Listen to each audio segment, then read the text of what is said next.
Welcome to the October 912 Food Pharmacy program. So we're in the fall, finally. The weather is cooled off and we're going to talk about some seasonal produce for the fall. Before we get started with that though, I wanted to go over last month's journal prompt and talk a little bit more in depth about that. So one of the journal prompts was about spices and asking you what was your favorite spice and how are you using it. And so I have a new favorite spice and it's called sumac. And so I have some right here. It's this beautiful red color. So sumac is a bush and the berries from the bush are used to make the ground version of it. And it's used in Mediterranean, Middle Eastern cooking, North African cooking, but it's very akin to lemon juice or lemon zest. So it makes things very lemony tasting. So you can use it in place of lemon, especially if you didn't want to add a liquid to a food. So we're going to actually use the sumac here in our recipe today. So continue to explore different produce, but also explore using more spices to enhance the produce. So the produce for this month that we're going to cook are carrots. And so we have some beautiful specimens of carrots here. So a little trivia about carrots. Carrots are usually orange, but there are some varieties of carrots that have more of the yellow and purple hues, which would give them different nutritional value, but also a little bit different taste, and of course a different look. So that's a little trivia about carrots. Another trivia about carrots is there's something called baby cut carrots or baby carrots. Well, those aren't really baby carrots. Those are actually fully developed carrots that are actually just peeled and cut in about 2-inch slices, 2-inch pieces that make them easier to eat. So a lot of people think there are a different variety of carrots, but they're not. They're just cut carrots. So today our recipe is actually for mashed carrots, which is a really easy recipe. We're just going to use a stovetop. We're going to boil them and then we're going to mash them. We're going to add some salt and pepper, and then we're going to add a little bit of the sumac. But before we get started with that recipe, I wanted to talk a little bit more about the seasonality of carrots, how to select them, how to use them, how to store them. So carrots are typically in season from October to May. So they are more of a fall and into the spring vegetable. You want to pick carrots that are nice in color. They should be firm. You don't want spongy carrots. Sometimes the carrots do come with the greens attached, which is fine. You want those greens to be bright green. Before you store the carrots though, you do want to cut off the greens. And then you can store them in a plastic bag in the refrigerator in the produce section, and they'll last typically about 2 weeks. So there is your selection and storage of carrots. You can peel them before you use them. You may also want to scrub them a little bit, wash them really good in case there's some dirt on there to get that off. And then peel them if you want to, but you don't have to peel them. If you clean them really good, you can have the peelings. Remember that when we talk about nutritional value, fiber is one of those things that gives us some good nutrition, and that is typically in a lot in the peelings. So let's talk more about the nutritional value of it. Carrots are low in calories, they're low in sodium, they're high in vitamin A, which we know that is good for our eyes, good for our immune system. So they're pretty much packed with a lot of nutritional value. So how would you use carrots? Well, of course you can just eat them raw. So they're good to snack on. Of course you can put them in salads. You can use them for dipping, like on a vegetable tray. You can boil them, you can microwave them, you can roast them, you could steam them. They're also good in muffins, and you can use them in breads. You could put them in a smoothie. So let's go over our recipe and the ingredients. So we actually are going to need about 12 large carrots. So this makes a pretty generous serving. It's going to feed a lot of people.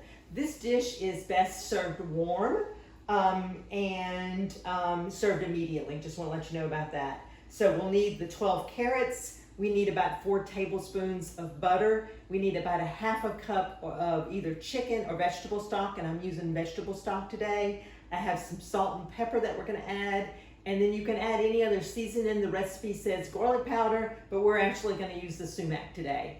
So what we're gonna do is, this recipe does not call for peeling the carrots. So we've just scrubbed them, washed them really good, and we're gonna leave the peelings on. And then we're just gonna cut off the ends, and then we're gonna cut them in just kind of bite-sized pieces. Whatever always gets away. It's amazing how it does that. So let's use the knife correctly. I'm more like this. We won't have anything run away. So after we cut these carrots, we're gonna put them in a pot of boiling water. So we're gonna break away so I can finish cutting the 11 extra carrots that I have for this recipe. We'll be right back. So we have our 12 carrots that we've cut in about medium-sized pieces, and we're gonna put this in some boiling water, and then we're gonna let them boil about 15 or 20 minutes. So I have the water boiling already. Come over here, throw them in there.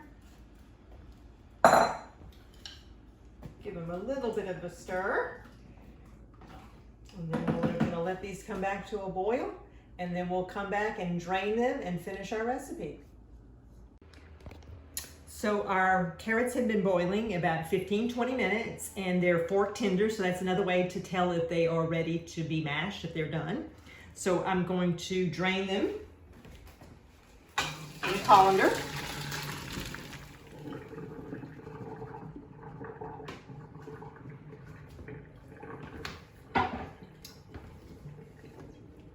So we've got these beautiful carrots. I'm gonna put them back in the pot.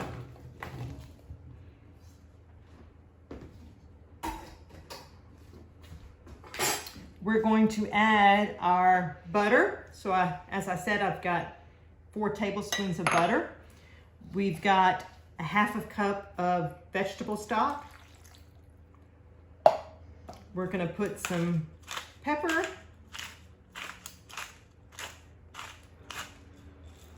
And we've got some salt. And then I'm gonna finish it with the sumac, but we're gonna just mash them here. So I've got this handy masher.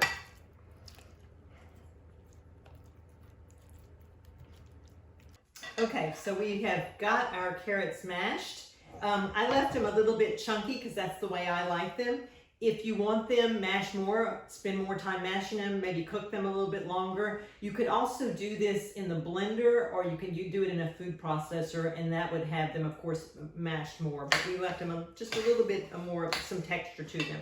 So the final thing is to add the sumac. So I'm gonna add a little bit of that. And this is gonna enhance the color a little bit, give it that lemony flavor. Stir that in. You can smell that. It does smell like lemon. Of course, if you wanted to add cinnamon, you're welcome to do that. If you want to make it be a little bit sweeter, you could do that as well. You could make it more savory. You could add some smoked paprika or some cumin, give it more of maybe a Mexican flavor. So,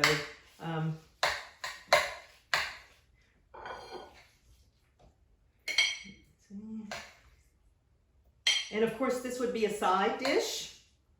So having it with meat, maybe some chicken, would be a lovely addition. Be great for holidays. So there are our mashed carrots. So let me grab a fork. Final thing is to taste.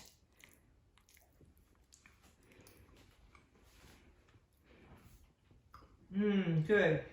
You can taste the flavor of the carrot, which we do want to taste. It's nice texture. Of course, it's beautiful in color, but that sumac gives it that nice little lemony taste. Delicious. So I hope you try the mashed carrots recipe. So let's talk a little bit more about our other seasonal produce for this month. So cabbage. So cabbage has a very large growing season as well. So it's available usually in the spring and the summer, but also in the fall, starting in October.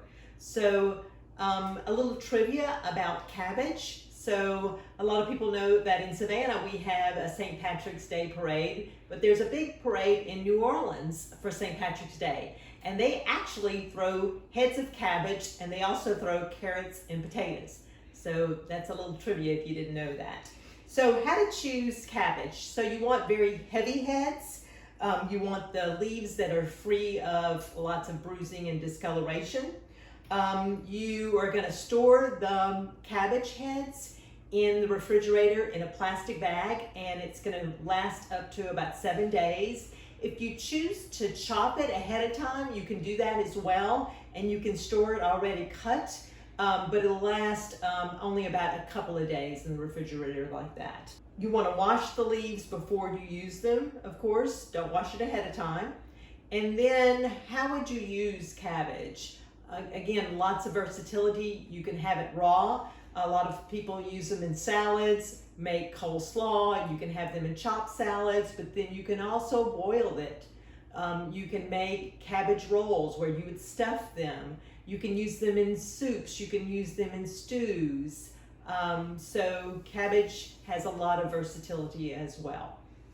Nutritional benefits, it's very high in vitamin C. It is low in calories, low in sodium. It doesn't have any fat. The other produce for this month we're going to talk a little bit more about are beets. So beets also have a very long growing season. So they're available pretty much year round. So we're typically more familiar with beets that are red, but beets also come in other colors. There are also some golden beets. They have a very rich color to them. So how would you select a beet? Well, you want them to be firm. You want them to have some smooth skins. If there is some greens on them, you want them to be not wilted. You want them to be, if they are still attached. They should be tender, so the smaller they are, probably the more tender they are. So how would you store them? Well, you want to cut the greens off, the tops. You want to leave a little bit of greens, but you want to cut them off before you store them, but you can actually eat the greens. So you can have the greens raw, or you can have the greens cooked. So that's a vegetable where you can have actually the beet part, but also the beet greens. So the best way to store beets are to store them in the refrigerator, but wrap them in a damp towel or some plastic wrap, and that'll help with the longevity, the life of the beet. How would you use beets? Well, beets are really great in ways like roasting, where you can use them in salads. Again, you can use them in different stews and soups.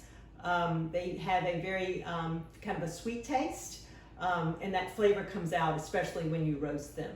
They are high in fiber, they're high in vitamin C, they're low in sodium, they are low in fat. So again, lots of nice nutritional value with beets as well. A little trivia about beets. Beets have the highest sugar content of any vegetable, but they are low in calorie. So beets, actually, there is sugar derived from beets, especially in cold climates. In the South, we're used to sugar cane and sugar being derived from cane, but in the colder northern climates, it's actually derived from beets because they're so sweet.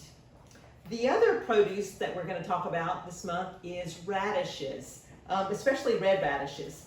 So they're in season, again, a long growing season, spring, summer, and fall. They're turnip shaped, and they have usually some pink to them, but they also may be paler or more white at the roots. They do have a peppery flavor. They're very kind of like pungent. You want to select smooth, brightly colored, more like medium-sized radishes. You don't want radishes, if they're spongy, they're old. They should have a crispness, a freshness to them. Cleaning and storage. If there are tops to the radishes, you do want to cut them off before you store them. You can refrigerate them again in a plastic bag, and they'll last for up to a week. How would you use them? They're delicious in salads. You can eat them raw. You can have them as a snack. You can use them for dipping as well. Radishes aren't typically cooked. They're mostly eaten raw. Nutrition benefits of radishes. Radishes are very high in vitamin C, low in calories, low in sodium. They are, of course, fat-free. So that's the nutrition benefits. A little trivia about radishes. So radishes actually were part of a breakfast food for the Pennsylvania Dutch. And they still are a breakfast food in Japan, which is a little unusual for us here in the United States to think about radishes being a breakfast food. So I hope you've enjoyed learning a little bit more about our seasonal produce for this month. We talked a lot about different produce with radishes and beets and carrots and cabbage and our mashed carrot recipe. We'll also be doing a slaw recipe, so look forward to seeing you at the different stops and giving you samples of that. The last thing I want to talk about is our journal prompt for the month of October. So the journal prompt is, I liked being in the Food Farmacy program because. So I would love if you would answer that question. I look forward to seeing you at the various stops and getting the answer to this journal prompt. Thank you. Thank you all for participating in the program. Even though October is the last month for the 912 Food Farmacy program, remember that you can still use your SNAP benefits at the Saturday Farmers Market and the Farm Truck 912 stops, and you can get a matching incentive. So for every dollar you spend, you get an additional dollar in produce. So continue to keep using those benefits. Remember that even though you cannot participate next year in the program, there may be someone in your family that could participate, or you may have other friends and family that would benefit from the program. So please let them know about the program. We'll put some information at the bottom of the video. There will be a link to let you know how you can participate in the program, and let us know if you're interested. Thank you.